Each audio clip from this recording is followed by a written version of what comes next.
Problem कैसी भी हो, अगर इंसान चाहे तो हर प्रॉब्लम का सलूशन वो ढूंढ सकता है। आइए एक स्टोरी से जानते हैं कि कैसे एक सोल्जर ने अपनी भूख मिटाने के लिए एक यूनिक सा सलूशन निकाला। तो सुनते हैं।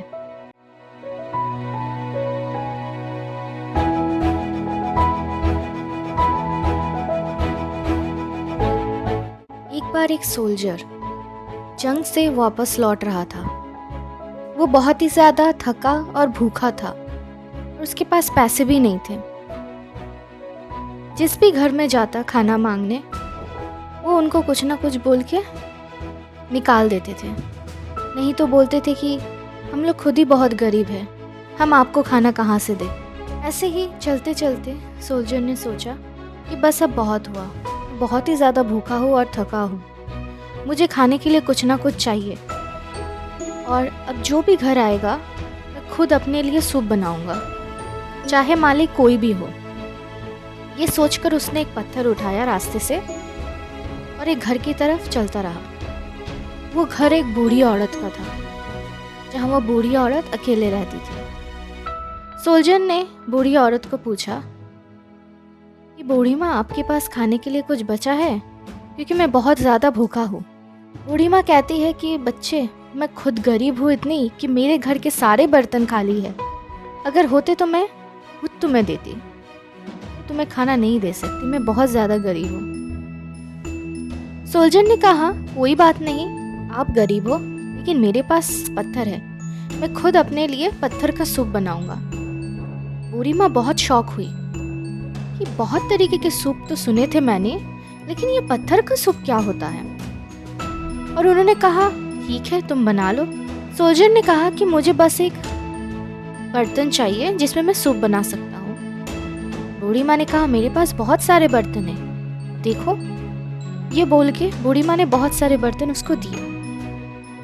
सोल्जर ने एक बर्तन चुना जिसमें उसने पत्थर को धोकर रख दिया और उसमें थोड़ा पानी भी डाला।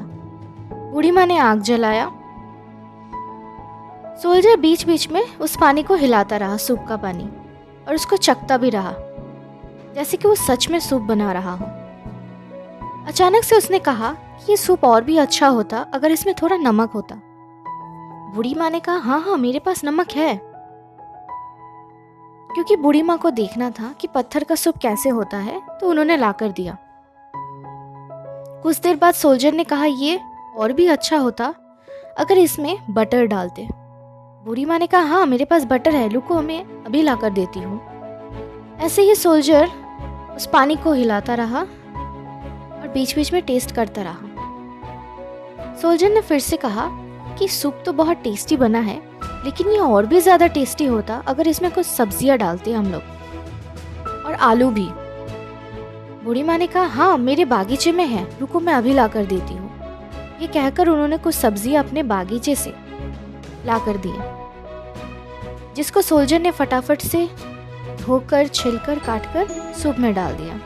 कुछ देर बाद सोल्जर कहता है कि इसमें अगर मीट डालते ना और भी ज़्यादा अच्छा होता, क्योंकि मैं मीट डालकर घर में बनाता हूँ। बूढ़ी माँ ने कहा, हाँ, मेरे पास सॉसेज है, रुको, मैं अभी लाकर देती हूँ। सोल्जर ने कहा, 2 लाइएगा, एक आपके लिए और एक मेरे लिए।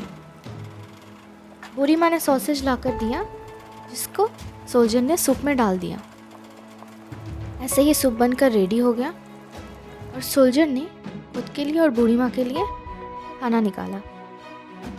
बूढ़ी माँ ने सूप को टेस्ट किया और वो बहुत ज़्यादा शॉक हो गई कि पत्थर का सूप इतना टेस्टी भी हो सकता है। और ये सोचकर उन्होंने सोल्जर को पूछा कि क्या तुम ये पत्थर मुझे दे सकते हो। सोल्जर ने कहा, बूढ़ी माँ, मेरे पास तो खाने के लिए ज़्यादातर समय कुछ नहीं होता, कम से कम इस पत्थर के चलते मैं सूप तो पी सकता हूँ। बूढ़ी माँ ने कहा, कोई बात नहीं, ये लो 100 रुपये, मुझे वो पत्थर दे दो।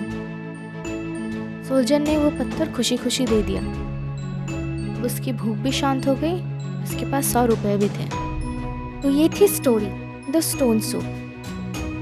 तो अब से कभी भी कोई भी प्रॉब्लम हो, प्रॉब्लम के ऊपर फोकस करने की वजह उसके सल्यूशन पे फोकस करो। अगर स्टोरी आपको पसंद आई हो तो consider subscribe. And please like this video if you like it. It motivates me a lot. मैं मिलती हूँ आपसे नेक्स्ट वीडियो में। तब तक के लिए take good care of yourself. Bye bye.